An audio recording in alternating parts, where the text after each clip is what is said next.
बगैर खोए के बहुत ही मज़ेदार मिठाई की रेसिपी आज आपके साथ शेयर करूंगी। जब आप इसे घर में बनाएंगे तो बाज़ार से महंगी मिठाइयाँ लाना भूल जाएंगे। मुंह में घुल जाने वाली मिठाई की रेसिपी बहुत ही आसान तरीके के साथ मैंने बनाई है। जब आप इसको पहली बार भी बनाएंगे तो बहुत ही आसानी के साथ इस मिठाई को रेडी कर सकते हैं। आप इसको एक बार बनाकर लंबे अरसे तक भी महफूज कर सकते हैं, ये ख़राब नहीं होती। तो रेसिपी को स्टार्ट करते हैं। बिस्मिल्लाहिर्रहमानिर्रहीम, अस्सलाम वालेकुम। सबसे पहले मैंने यहाँ पर एक कढ़ाई ले ली है और 1 कप चीनी हम यूज़ करेंगे। हर चीज़ की क्वांटिटी मैं आपको साथ साथ बता देती हूँ, आप मेंशन कर लें या किसी चीज़ पर लिख लें।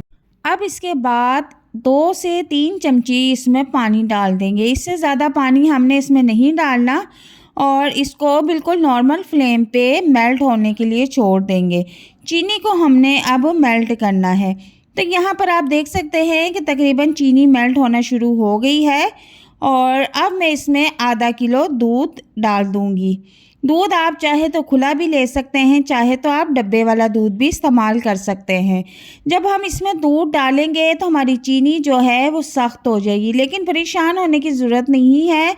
जैसे जैसे दूध गर्म होगा चीनी हमारी जो है वो मेल्ट होना शुरू हो जाएगी।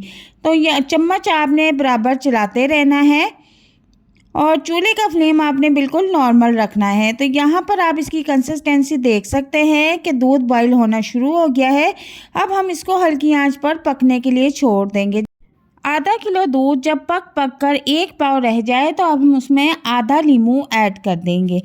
जब हम इसमें नींबू ऐड करेंगे तो इसकी कुछ कंसिस्टेंसी इस तरह की हो जाएगी और अब हमने इसका चूल्हे का फ्लेम ऑफ कर देना है और इसको ठंडा होने के लिए छोड़ देना है। दूसरी तरफ मैं फिर एक कढ़ाई ले लूँगी और उसमें 1 चम्मच देसी घी डाल दूँगी। देसी घी को हल्का सा गर्म होने के लिए छोड़ दूँगी। अब मैं इसमें 1 प्याली आटा डाल दूँगी। आप चाहें तो इसमें मैदा भी यूज़ कर सकते हैं, लेकिन मैंने इसमें घर का आटा इस्तेमाल किया है। अब इसको हम इतनी देर तक भूनेंगे कि इसमें से कच्चेपन की स्मेल ख़त्म हो जाए। तो तकरीबन 4 से 5 मिनट तक मैंने इसको अच्छी तरह से भूना है और बहुत ही प्यारी इसकी आटे की खुशबू आना शुरू हो चुकी है। तो मैं अब चूल्हे का फ्लेम जो है वो ऑफ़ कर दूँगी और आटे को ठंडा होने के लिए छोड़ दूँगी। अब जो दूध हमने पका कर रखा हुआ था वो हम इसमें डाल देंगे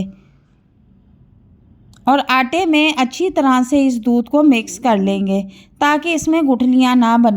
अब चम्मच की मदद से इसको अच्छी तरह से मिक्स कर लें। अगर आप हाथों की मदद से इसको मिक्स करना चाहते हैं तो हाथों की मदद से कर लें। तो ये इस वक्त अभी बहुत गर्म है तो इसको थोड़ा सा ठंडा होने के लिए छोड़ देंगे और इसके बाद मैं इसको किसी खुले बर्तन में निकाल लूँगी ताकि ये अच्छी तरह से मिक्स हो सके। तो मैंने इसको परात में निकाल लिया है और अब इसको हाथों की मदद से अच्छी तरह से मिक्स करूँगी। अभी ये नीम गर्म है तो अच्छी तरह से मिक्स हो जाएगा। जब ये अगर ठंडा हो गया तो ये बिल्कुल भी मिक्स नहीं हो सकेगा। तो यहाँ पर देखें मैंने अच्छी तरह से मिठाई को मिक्स कर लिया है और अब जिस बाउल में आप इसको रखना चाहती हैं उसमें इस तरह से आपने गिरी बादाम थोड़े से लगा देने हैं बारीक कटिंग करके और इसके बीच में अब हमने ये मिठाई रख देनी है।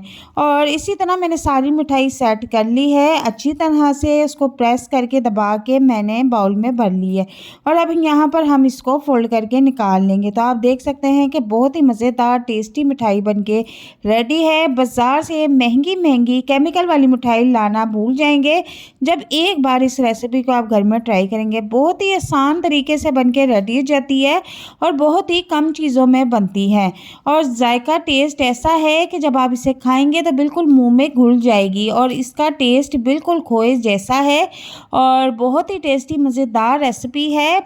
पहली बार भी अगर आप इसको बनाने के लिए खड़े हो रहे हैं तो बिल्कुल बेफिक्र हो जाएं। बहुत ही मज़ेदार और बहुत ही जल्दी और बहुत ही इजी तरीके से बनके रेडी होती है।